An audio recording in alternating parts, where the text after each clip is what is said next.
आज है हमारे प्यारे बाबा की साकार मुरली 17 अगस्त 2024। प्रात मुरली ओम शांति बाप दादा। मधुबन का सार। मीठे बच्चे, विनाशी शरीरों से प्यार न करके अविनाशी बाप से प्यार करो तो रोने से छूट जाएंगे। प्रश्न, अनराइटियस प्यार क्या है और उसका परिणाम क्या होता है? उत्तर, विनाशी शरीरों में मोह रखना अनराइटियस प्यार है। जो विनाशी चीजों में मोह रखते हैं वह रोते हैं। देहाभिमान के कारण रोना आता है। सतयुग में सब आत्माभिमानी हैं, इसलिए रोने की बात ही नहीं रहती। जो रोते हैं वह खोते हैं। अविनाशी बाप की अविनाशी बच्चों को अब शिक्षा मिलती है, देही अभिमानी बनो तो रोने से छूट जाएंगे। ओम शांति। यह तो बच्चे ही जानते हैं कि आत्मा अविनाशी है और बाप भी अविनाशी है, तो प्यार किसको करना चाहिए?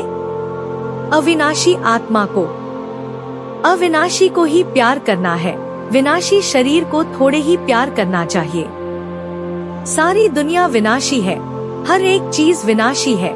यह शरीर विनाशी है, आत्मा अविनाशी है। आत्मा का प्यार अविनाशी होता है। आत्मा कभी मरती नहीं, उसको कहा जाता है राइटियस।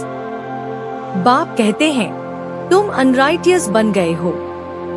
वास्तव में अविनाशी का अविनाशी के साथ प्यार होना चाहिए।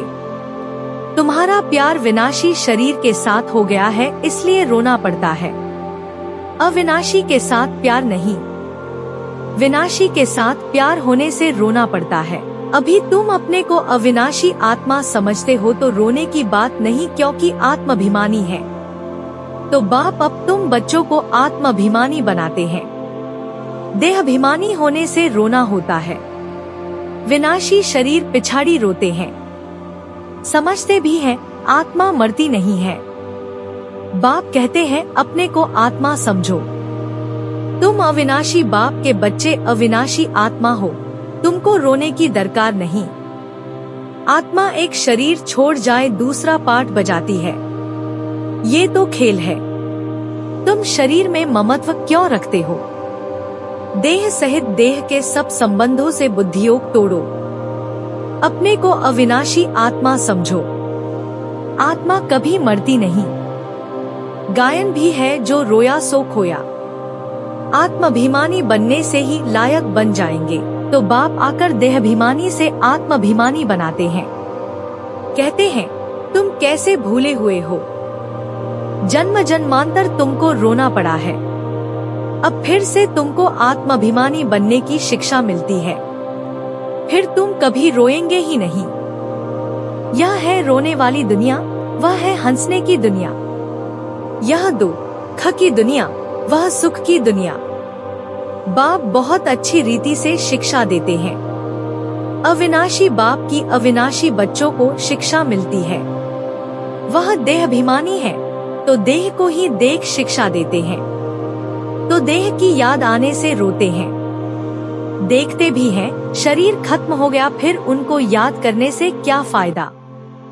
मिट्टी को याद किया जाता है क्या? अविनाशी चीज ने जाकर दूसरा शरीर लिया। रक्षाबंधन का पर्व भी मनाते हैं। यह कब की निशानी है? कब भगवान ने कहा कि पवित्र बनो? यह मनुष्यों को क्या पता कि नई दुनिया कब, पुरानी दुनिया कब होती है? यह भी किसको पता नहीं। इतना कहते हैं कि अभी कलयुग है। सतयुग था, अभी नहीं है। पुनर्जन्म को भी मानते हैं। 84 लाख कह देते हैं तो जरूर पुनर्जन्म हुआ ना। निराकार बाप को सब याद करते हैं। वह है सब आत्माओं का बाप, वहीं आकर समझाते हैं। देहधारी बापू तो बहुत है। जानवर भी अपने बच्चों के बापू हैं। उनके लिए तो ऐसा नहीं कहेंगे कि जानवरों का बाप। सतयुग में कोई कुछ किचड़पट्टी होती नहीं। जैसा मनुष्य वैसा फर्नीचर होता है, वहाँ पंछी आदि भी फर्स्ट क्लास खूबसूरत होते हैं। सब अच्छी अच्छी चीजें होंगी। वहाँ फल कितना स्वीट बड़े होते हैं। फिर वह सब कहाँ चला जाता है? स्वीट से निकल कड़वाहट आ जाती है। थर्ड क्लास बनते हैं तो चीजें भी थर्ड क्लास बन जाती हैं। सतयुग है फर्स्ट क्लास तो सब चीजें फर्स्ट क्लास मिलती हैं। कलयुग में है थर्ड क्लास, सब चीजें सतो रजो तमो से पास होती हैं। यहाँ तो कोई मजा नहीं है। आत्मा भी तमो प्रधान तो शरीर भी तमो प्रधान है। अभी तुम बच्चों को ज्ञान है, कहाँ वह कहाँ यह, रात दिन का फर्क है। बाप तुमको कितना औंच बनाते हैं, जितना याद करेंगे हेल्थ वेल्थ दोनों मिल जाएंगे। बाकी क्या चाहिए, दोनों चीजों से एक नहीं होगी तो हैप्पीनेस नहीं होगी। समझो हेल्थ है वेल्थ नहीं तो क्या काम के। गाते भी हैं, पैसा है तो लाड़काना घूम कर आओ। बच्चे समझते हैं भारत सोने की चिड़िया था, अभी सोना कहा। सोना चांदी तांबा गया, अभी तो कागज ही कागज है। कागज पानी में बह जाए तो पैसे कहाँ से मिले। सोना तो बहुत भारी होता है, वह वहाँ ही पड़ा रहता है। आग भी सोने को जला न सके। तो यहाँ सब दुख की बातें हैं, वहाँ यह सब बातें होती नहीं। यहाँ इस समय अपार दुख है। बाप आते ही तब है जब अपार दुख है, कल फिर अपार सुख होगा। बाबा तो कल्पकल्प आकर पढ़ाते हैं, यह कोई नई बात थोड़े ही है। खुशी में रहना चाहिए, खुशी ही खुशी, यह अंत की बात है। अतीन्द्रिय सुख गोपियों से पूछो, पिछाड़ी में तुम बहुत अच्छी रीति समझ जाते हो। प्राण प्यारे बाप दादा प्रति याद प्यार, मीठे मीठे सिकीलधे बाप दादा प्रति बच्चों का याद प्यार और गुड मॉर्निंग। रूहानी बच्चों की रूहानी बाप को नमस्ते।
धारणा के लिए मुख्य सार। 1. तुम्हारे याद के हर कदमों में पद्म है, इससे ही अमर पद प्राप्त करना है। अविनाशी ज्ञान रत्न जो बाप से मिलते हैं उनका दान करना है। 2. आत्माभिमानी बन अपार खुशी का अनुभव करना है। शरीरों से मोह निकाल सदा हर्षित रहना है, मोहजीत बनना है। वरदान। हर घड़ी को अंतिम घड़ी समझ सदा रूहानी मौज में रहने वाली विशेष आत्मा भव। संगमयुग रूहानी मौजों में रहने का युग है, इसलिए हर घड़ी रूहानी मौज का अनुभव करते रहो।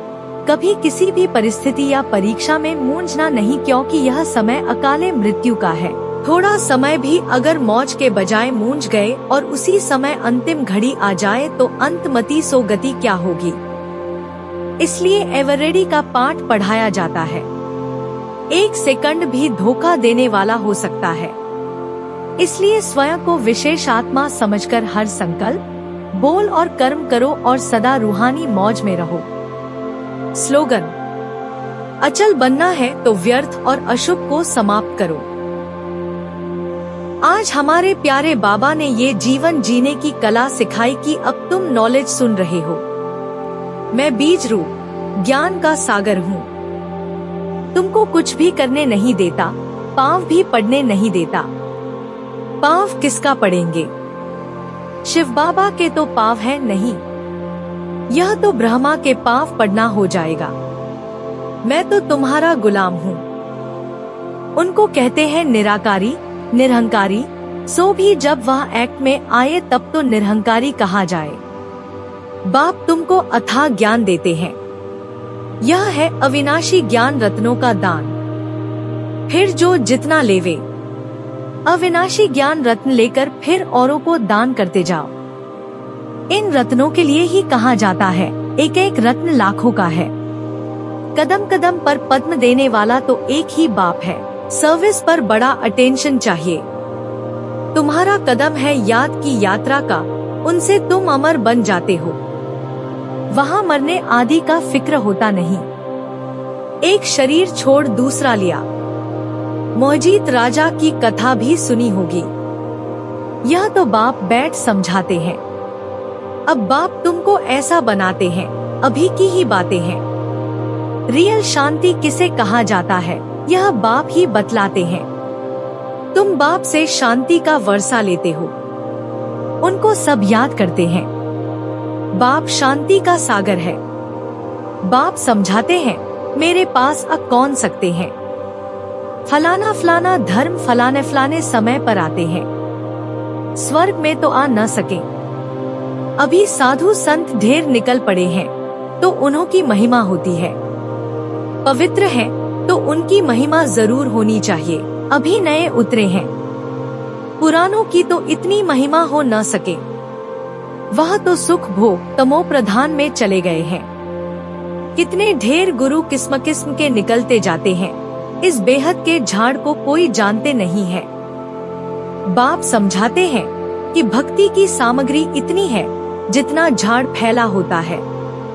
ज्ञान बीज कितना थोड़ा है, भक्ति को आधा कल्प लगता है। यह ज्ञान तो सिर्फ इस एक अंतिम जन्म के लिए है। ज्ञान को प्राप्त कर तुम आधा कल्प के लिए मालिक बन जाते हो। भक्ति बंद हो जाती है, दिन हो जाता है। अभी तुम सदाकाल के लिए हर्षित बनते हो। इसको कहा जाता है ईश्वर की अविनाशी लॉटरी। उसके लिए पुरुषार्थ करना पड़ता है। ईश्वरीय लॉटरी और आसुरी लॉटरी में कितना फर्क होता है। तो आज इतनी मधुर और पवित्र मुरली के लिए हमारे प्यारे बाबा का दिल की गहराइयों से पद्मपदम बार शुक्र। वाह मेरे बाबा, वाह आपकी बहुत कमाल है।